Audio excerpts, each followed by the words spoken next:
रहे हैं eye vision network और ये है सिटी चैनल। नई सोच नई दिशा।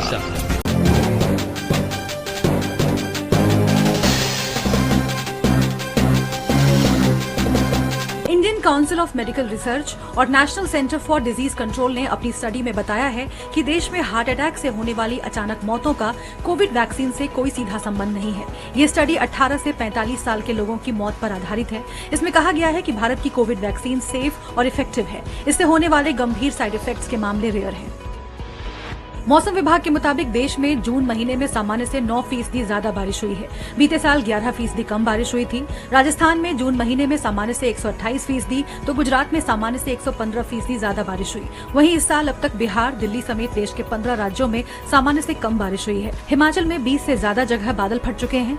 बाढ़, लैंडस्लाइड से जुड़ी घटनाओं में अब तक 51 लोगों की मौत हुई है। ओला, उबर और रैपिडो जैसी सर्विसेज अब पीक आवर्स में 2 गुना तक किराया वसूल सकती हैं। पहले ये सीमा 1.5 गुना थी। केंद्र सरकार ने ऐप बेस्ड टैक्सी सर्विसेज को ऐसा करने की मंजूरी दी है। अगर ड्राइवर राइड एक्सेप्ट करने के बाद बिना उचित कारण के कैंसिल करता है तो उस पर बेस किराए का 10% जुर्माना लगेगा। सरकार ने सितंबर तक नए नियम लागू करने को कहा है। टूथपेस्ट, बर्तन, कपड़े, जूते जैसी चीजें जल्द ही सस्ती हो सकती हैं। सरकार इन आइटम्स का जीएसटी स्लैब 12% से घटाकर 5% करने की तैयारी कर रही है। 12% जीएसटी स्लैब को पूरी तरह खत्म भी किया जा सकता है। इस बदलाव में मिडिल क्लास और इकोनॉमिकली वीकर सेक्शन के यूज में आने वाले आइटम शामिल होंगे। इंदौर के राजा रघुवंशी मर्डर केस में राजा के भाई विपिन रघुवंशी ने नया दावा किया है। विपिन ने बताया कि सोनम के पास से 2 मंगलसूत्र मिले हैं। इसकी जानकारी उन्हें मेघालय पुलिस ने दी है। सोनम के पास से मिला एक मंगलसूत्र राजा के परिवार ने शादी के समय दिया था, लेकिन दूसरा मंगलसूत्र कहां से आया इसकी जानकारी नहीं है।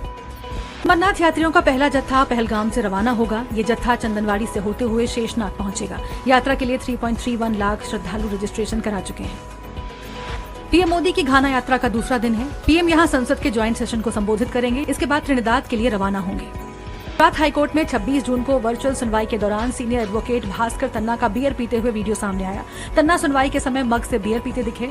कोर्ट ने तन्ना के खिलाफ अवमानना की कार्रवाई शुरू कर दी है। हाईकोर्ट ने तन्ना की वर्चुअल पेशी पर रोक लगा दी है। अगली सुनवाई 2 हफ्ते बाद होगी। सेंसेक्स 288 पॉइंट्स घटकर 83,410 पर बंद हुआ। वहीं निफ्टी 88 पॉइंट्स घटकर 25,453 पर बंद हुआ। और अब आज के दिन का इतिहास। 3 जुलाई 1908 यानी आज ही के दिन अंग्रेजों ने लोकमान्य बाल गंगाधर तिलक को क्रांतिकारियों के पक्ष में लिखने पर गिरफ्तार किया था। तिलक ने खुदीराम और प्रफुल्ल चंद चाकी के पक्ष में अपने अखबार केसरी में लिखा। इसी वजह से उन्हें 6 साल की सजा सुनाई गई और जेल में डाल दिया गया। जेल में रहने के दौरान ही तिलक ने 400 पन्नों की किताब गीता रहस्य भी लिखी। और अब थॉट ऑफ द डे, चुनौतियां आपको और मजबूत बनाती हैं। तो आज की बात बस यहीं तक। कल फिर होगी मुलाकात।